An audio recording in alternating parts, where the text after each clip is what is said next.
Fala galera, tudo bem? Hoje a gente vai falar um pouco sobre o Scrum, como utilizar no início da agilidade.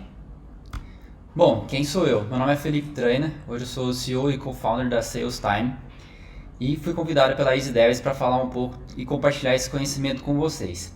O que a gente vai conversar hoje então? Nós vamos entender o que é o Scrum, vamos entender qual que é a dinâmica dele no trabalho, entender qual que é a diferença com o método de cascata, né, que é o tradicional utilizado hoje no gerenciamento de projetos, e a gente vai falar um pouquinho desse diagnóstico free no final, que a gente vai estar ofertando para vocês. Bom, o que é o Scrum? O Scrum ele é um framework simples para gerenciar projetos complexos. Mas aí você me pergunta, como que eu sei se o meu projeto é complexo ou não? Então, para ajudar você a fazer essa análise, eu criei essa matrizinha aqui, onde você tem então uma linha e onde você vai dimensionar qual que é o conhecimento do seu projeto em questão de requisitos e de tecnologia. Ou seja, se você tem muito conhecimento nos requisitos do seu projeto e muito conhecimento na tecnologia que você vai estar utilizando, então talvez o Scrum não seria necessário nesse momento. O modelo cascata se encaixaria muito bem. Mas quando a gente está falando de desenvolvimento de software, é bem comum que na parte de levantamento de requisitos, a gente não consiga entender realmente tudo que o cliente vai precisar durante todo o projeto. Então, é aí que entra o Scrum, quando a gente tem incertezas no projeto, tanto na parte de requisitos e na parte de tecnologia. Bom, entrando um pouco a fundo agora no Scrum, ele tem 3 pilares que são fundamentais. O primeiro deles é a transparência, ou seja, transparência dos processos, dos requisitos e da entrega e do status do projeto. Todos os colaboradores do projeto ficam a par do que está acontecendo. O segundo é a inspeção, ou seja, a todo momento a gente está inspecionando o processo, o projeto, e a gente não está fazendo microgerenciamento em pessoas aqui. E o terceiro é a adaptação. Então, como a gente tem entregas contínuas, a gente consegue adaptar o nosso modelo conforme a gente vai fazendo as entregas. Então, a gente tem tanto a adaptação do processo quanto do produto com relação a mudanças. E dentro do Scrum a gente tem alguns papéis. Quais são eles? A gente tem o Product Owner, o Scrum Master e o time de Dev em si. Para a gente entender melhor, fiz uma analogia aqui. Para quem não conhece, essa é uma série da Netflix, A Casa de Papel, onde passa toda a história de um assalto à Casa de Moedas. Dentro dessa história, nós temos lá o professor, que é esse cara que está arrancando o papel aí, que ele é o cara que arquitetou todo o plano, ele é o cara que teve a visão do produto. Então, esse cara é conhecido como Product Owner, então é o cara que vai passar a visão do que vai ser desenvolvido para o time. Na sequência, a gente tem esse cara que é conhecido lá como Berlim, que é o Scrum Master. Qual que é o papel dele? É garantir que aquilo que foi passado pelo PO vai ser feito com o time. E é o cara que vai garantir que todas as regras também sejam seguidas e não vai deixar o time sair fora do eixo. E no final a gente tem o time, que é o que vai de fato executar aquilo que foi combinado. Seguindo aqui, a gente tem alguns eventos também no Scrum, que são algumas cerimônias que acontecem durante todo o processo. O primeiro deles é o Sprint Planning, que é uma reunião de planejamento. A gente vai entender um pouco melhor no outro slide que eu vou detalhar mais. A gente tem a Daily Scrum, que é uma reunião de alinhamento com o time e Scrum Master. Nós temos a Review Sprint, onde a gente faz o alinhamento do que foi planejado, como está sendo entregue junto com o PO. E a gente tem a retrospectiva, que é onde a gente vai olhar para trás do nosso processo e identificar pontos de atenção onde a gente pode melhorar. E temos também os artefatos, que são o quê?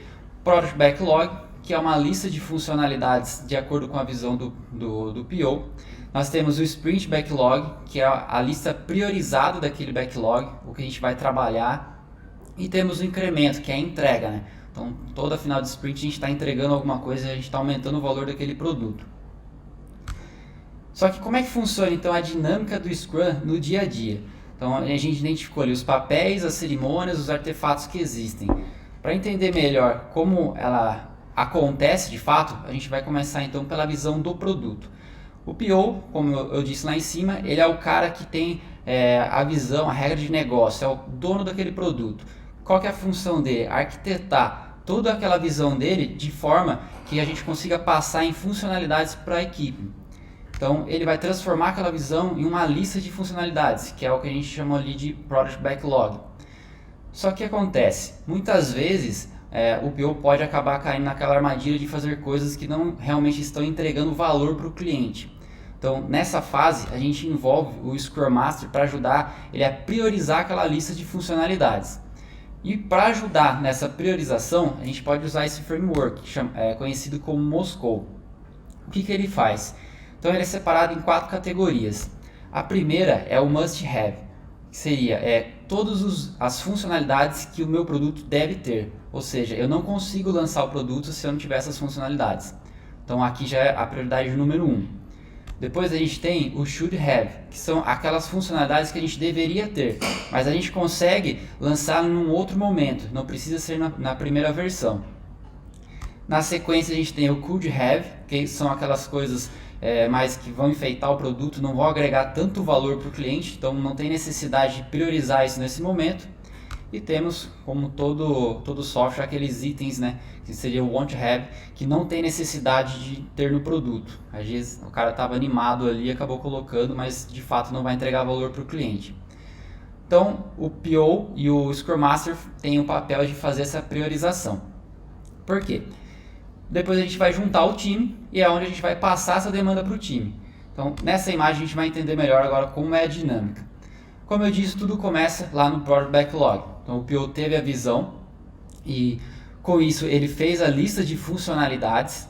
A partir da lista de funcionalidades ele criou então a priorização e aí ele precisa fazer então uma reunião de Sprint Planning, que é o que a gente viu lá em cima, que é uma das cerimônias. Nessa reunião vai participar PO, Scrum Master e time. E eles vão listar todos aqueles itens lá que seriam o must have, que deve ter no produto, e criar o Sprint Backlog, ou seja, a lista de funcionalidades que a gente vai trabalhar durante um período de tempo. Esse período de tempo é chamado de Sprint. Então, a gente pode definir tanto entre 2 semanas a 4 semanas, aí vai de acordo com o seu time, né, conforme a necessidade da sua empresa. Então, definimos o Sprint Planning. Nessa reunião, é importante que todos os membros do time Scrum Master investiguem a fundo toda a regra de negócio do PO, porque é nessa parte que as dúvidas têm que sair. Então é nessa parte que o PO tem que esclarecer melhor. Então é importante que todos participem, todos interajam com o PO para não haver dúvidas durante o sprint. Uma vez que finalizado então essa sprint planning, a gente dá início à nossa sprint. Quando a gente começa a sprint, a gente tem uma reunião diária, que é o que nós chamamos de daily. Nessa reunião, qual que é o intuito dela? Como nós vimos lá em cima, é alinhar todo o time do que cada um está trabalhando e também ajudar o Scrum Master a identificar impedimentos que é onde ele vai atuar. Ele vai atuar em cima desses impedimentos para evitar que o time pare e não entregue aquilo que foi comprometido. Então a gente vai fazer essa reunião durante toda a nossa sprint. E ao final da sprint, o que vai acontecer? A gente tem a Sprint Review. Na Sprint Review, a gente vai ver tudo aquilo que foi planejado na Planning, se foi entregue. Só que aí você vai estar apresentando isso para o PO. Nesse caso, pode acontecer do que? A gente priorizou lá 10 itens e quando foi fazer a Review, a gente não conseguiu entregar todos. Então, é normal que isso aconteça, principalmente quando você está começando a implementar a metodologia ágil e começando com o framework, por exemplo, com o Scrum. Então leva um tempo para a sua equipe ficar madura o suficiente para você começar a ter uma assertividade maior na quantidade de itens que a sua equipe entrega por sprint. Então nessa reunião, o PO ele vai ter que analisar, ver se de fato está de acordo com aquilo que foi planejado e se por acaso ele identificar que algum item não está de acordo, ele pode remover da entrega e lançar esse item na próxima Sprint Backlog, onde o time vai ter que resolver aquilo que ele mencionou, ou também ele pode despriorizar aquele item. Então, a gente não terminou agora, mas a gente teve uma reunião com o cliente e não faz mais sentido fazer isso. Então ele pode arrancar esse item da lista do próximo backlog. Terminou a review, o time vai se reunir então com o Scrum Master e vai ser feito a Sprint Retrospection, que é uma parte mais técnica, onde a gente vai olhar para o processo e pelo nosso procedimento e identificar pontos de atenção. Então, nessa análise, é onde a gente vai identificar por que a gente não conseguiu entregar todos os itens, o que aconteceu que impediu a nossa entrega no final. E aí vocês vão aplicar ações para poder resolver esses problemas na próxima sprint. E aí no final, aqueles itens que foram aceitos pelo PO na Sprint Review acabam tornando o incremento do produto, né, que é o entregável para o cliente. Então, para a gente entender melhor como funcionaria uma sprint, a gente fez uma simples análise aqui. Então imagina que nós temos esse produto ali, são os quadrados, o ABCD, e nós temos ali 4 sprints para executar. No Scrum, como que isso funciona? A partir do momento que eu terminei a minha primeira sprint, eu já estou entregando valor para o cliente, ou seja, eu já estou entregando algo que ele possa visualizar, testar e até mesmo dar um retorno, um feedback, para que, se necessário, a gente possa fazer alguma alteração. E esse procedimento acontece durante todas as sprints até chegarmos ao final, que é a entrega consolidada do produto. Qual que é a vantagem nossa aí? Que se precisar, se durante esse procedimento o cliente identificar que alguma coisa mudou na sua regra de negócio ou não tem mais necessidade, é fácil de você mudar, ao contrário do modelo de cascata, que você terminaria todo o procedimento para depois o cliente estar validando. Bom, aqui são só algumas dicas. Na Daily, o que se costuma perguntar? Então, na verdade, qual que é o procedimento? Todo mundo que vai participar da Daily, que são o time e o Scrum Master, eles devem ficar em pé. Então, a Daily geralmente dura de 10 a 15 minutos, não pode ultrapassar muito tempo. E aí, cada um vai ter que fazer uma pergunta: o que eu fiz ontem, o que eu vou fazer hoje e se tem algum impedimento. Nesse momento do impedimento é onde eles acionam o Scrum Master para poder ajudar e evitar que eles tenham que parar o desenvolvimento do projeto. Outro framework que a gente pode utilizar aqui para analisar a Sprint Retrospective é este, onde a gente vai perguntar o que nós fizemos de bom nesse sprint, porque não adianta a gente só olhar para aquilo que fez errado. É importante a gente bonificar aquilo que foi feito de bom para que a gente mantenha nos próximos sprints. E a gente vai identificar também o que a gente precisa melhorar. Então, nesse exemplo aqui, eu coloquei o retrabalho com as features por falta de alinhamento entre cliente e PO e equipe. Então, não é porque a gente está utilizando uma metodologia ágil que a gente vai resolver todos os problemas de comunicação. Então, é muito importante que a gente enfatize isso para que a comunicação seja eficaz. Nesse caso, nesse exemplo, então, a gente identificou que precisa melhorar essa comunicação. Às vezes o PO não passou corretamente o que era a visão do produto para a equipe e acabou fazendo algo fora do contexto do cliente. Nesse exemplo, quais seriam as ações? A gente tem um exemplo aqui que seria conversar mais com o PO. Mas concorda que conversar mais com o PO é uma ação aberta, então a gente não tem uma data, não tem um horário, então a gente acaba não gerando um compromisso. Então é importante que quando a gente for criar uma ação, que ela tenha pelo menos uma data e um horário para que a gente crie esse compromisso e cumpra isso nas próximas sprints. Então nesse exemplo é fazer uma reunião semanal com o PO toda segunda-feira às 11 horas. Então essas são algumas dicas para executar tanto na Daily quanto na Retrospective. O que a gente pode utilizar no Scrum para acompanhar ou metrificar alguns procedimentos? No Scrum é muito utilizado o Burn Down Chart. O que é o Burn Down Chart? É um gráfico onde ele vai te indicar qual que é a estimativa de atividades que você precisa executar, finalizar por dia, para que ao final da sprint você zere o seu sprint backlog. Em contrapartida, ele mostra para você qual que é o real estimado, o real realizado. Então nesse exemplo, a gente tem aqui, no caso eu estou utilizando o número de itens do meu sprint backlog, então imagine que a gente tem 20 itens, e para que a gente chegue ao final da sprint, imagine que eu precise fazer um item por dia para poder chegar no final e ter 0 itens. Porém, quando você for acompanhar a Daily e registrar quantos de fato a sua equipe realizou, a sua linha aqui ela vai ter um pouco mais de curva, ou seja, você vai poder identificar se você está adiantado no seu sprint backlog ou se você está atrasado, para que você tenha que colocar algum esforço a mais para poder entregar aquilo que foi comprometido. Então nesse exemplo a gente consegue visualizar que nos primeiros dias a equipe deu um gás, conseguiu entregar mais do que estava estimado, porém depois do meio do sprint ali teve um delay, então onde a gente pode identificar que pode ter ter tido alguns impedimentos, que são pontos para a gente avaliar depois na retrospective. E nesse caso, o time ele se dedicou ali para poder entregar todos os itens. Mas como eu disse, pode acontecer de chegar no final da sprint e não entregar todos os itens. Pode ser que eu tenha entregue 10, e é onde a gente vai avaliar com o PO se vai continuar esses 10 ou não no próximo sprint. Bom, quando você já estiver familiarizado com o Scrum, é legal que você utilize também alguns princípios do Kanban. Para quê? Para você ter visibilidade do seu processo de trabalho.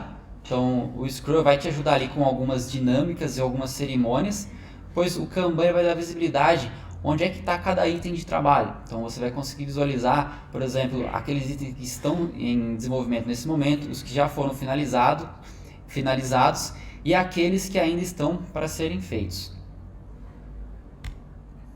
Então, quais são alguns pontos positivos da metodologia ágil? Então, o cliente ele enxerga valor no projeto mais rápido, como eu disse lá no começo. Você faz mini entregas para ele de valor, então, de fato, ele começa a identificar o valor daquele projeto o quanto antes. O cliente interage com o projeto com mais frequência, então, a metodologia é totalmente focada no cliente e na necessidade do usuário, então é importante que ele a todo tempo esteja participando do projeto. A mudança é mais rápida se necessário, então como a gente trabalha com sprints, se a gente precisar realizar alguma mudança é mais fácil. Quando a gente não trabalha com sprints no modelo cascata, por exemplo, uma mudança ele pode resultar numa refaturação muito grande que vai desgastar o time. E o desenvolvimento é orientado às necessidades do usuário, como eu já citei. Então, quais são os desafios de implementar o Scrum na empresa? Então, não quer dizer que ser ágil é fácil de implementar na empresa. Então, o primeiro desafio é nem sempre o cliente vai querer participar frequentemente do projeto. Ou seja, às vezes o cliente tem uma metodologia mais tradicional, tem um mindset mais tradicional e é um pouco difícil de entrar na cabeça dele isso. Então, você tem que ir trabalhando aos poucos. E também a questão da agenda. O cara também trabalha e nem sempre vai estar disponível para te dar toda a atenção. Mas é importante você focar que o seu projeto vai ter sucesso se ele participar o máximo possível. Segundo é construir um time multifuncional e auto-organizável.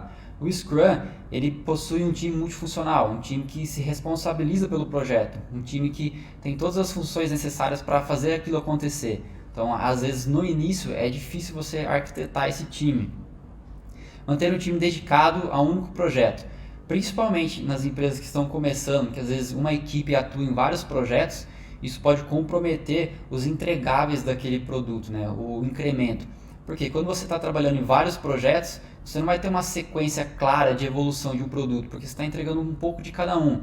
E às vezes um projeto lá deu um problema que acaba comprometendo todo o próximo sprint backlog, e os outros projetos acabam ficando sem entregas. Então isso é um desafio bem grande. E gerenciar times que trabalham em locais diferentes, principalmente aquelas pessoas que trabalham remotas.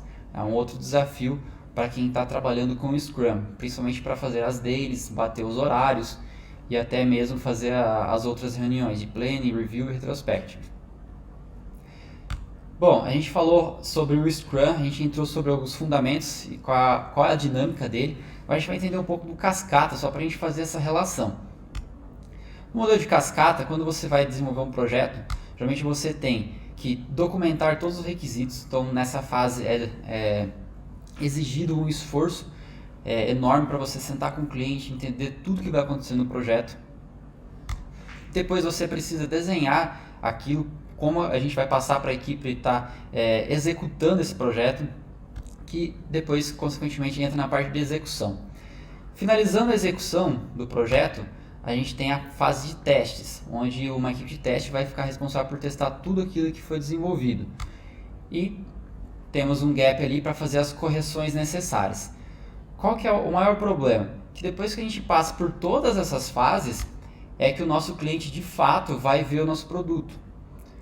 Comparando com o Scrum, por exemplo, a gente dentro dessa parte de execução de projetos, a gente quebraria essa entrega em várias mini entregas, que é o que resulta na agilidade de dar mais velocidade na mudança, o cliente enxerga valor mais rápido e ele consegue validar mais rápido ainda no mercado de trabalho. E quais são alguns pontos positivos do modelo de cascata? Não é porque ele também funciona dessa forma um pouco mais rígida, que ele não tem pontos positivos, né? No caso aqui o cliente e o desenvolvedor, o cliente e os desenvolvedores, eles concordam sobre o que está sendo entregue.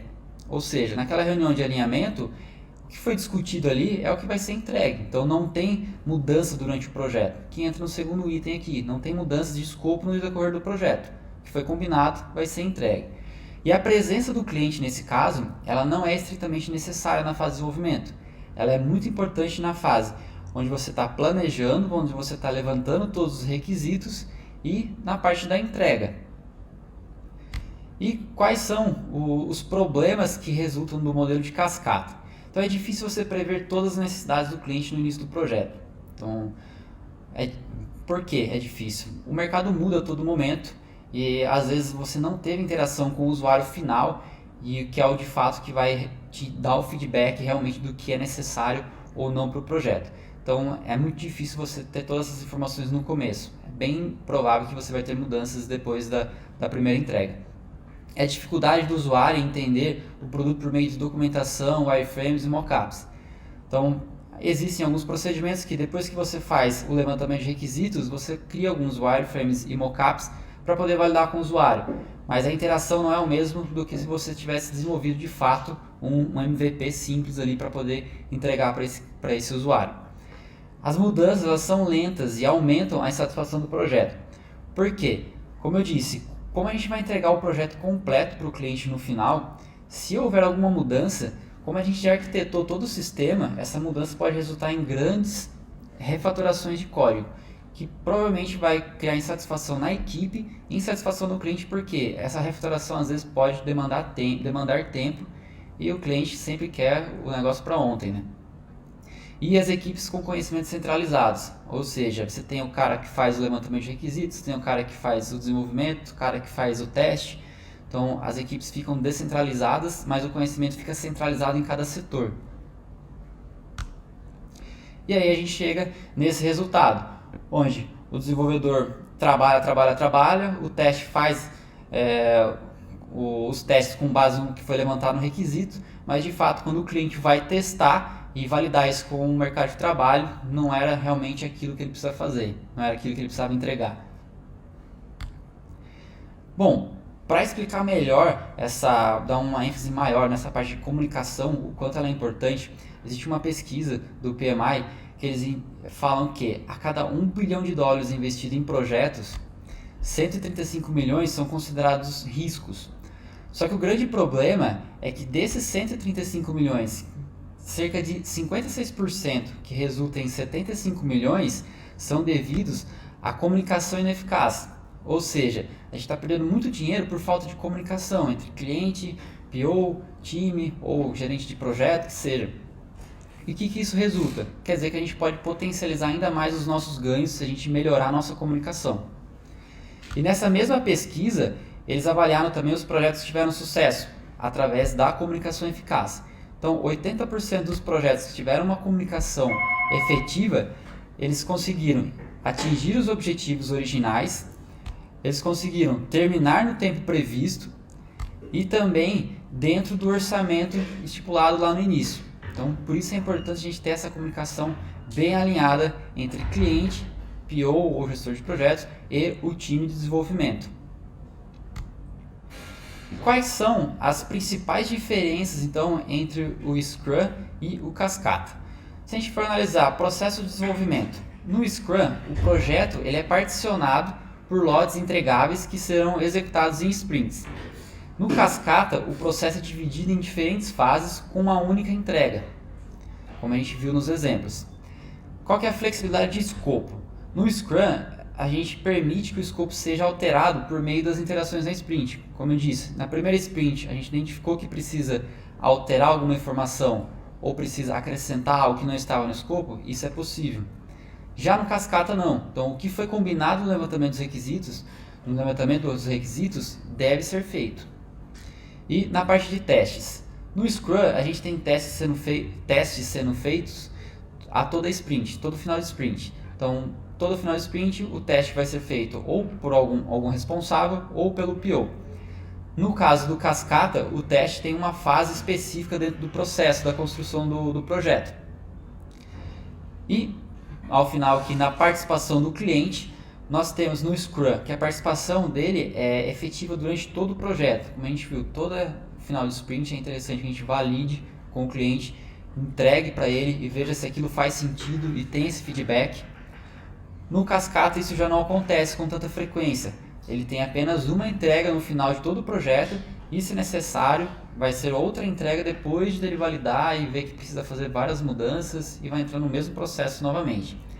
Então a gente consegue concluir que no Scrum a nossa agilidade é no que? Entregar valor mais rápido para o cliente do que a gente entregaria no cascata. A gente consegue validar mais rápido do que a gente faria no cascata.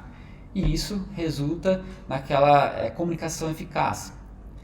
Então, era isso que a gente tinha para falar do Scrum. Espero ter ajudado bastante vocês aí.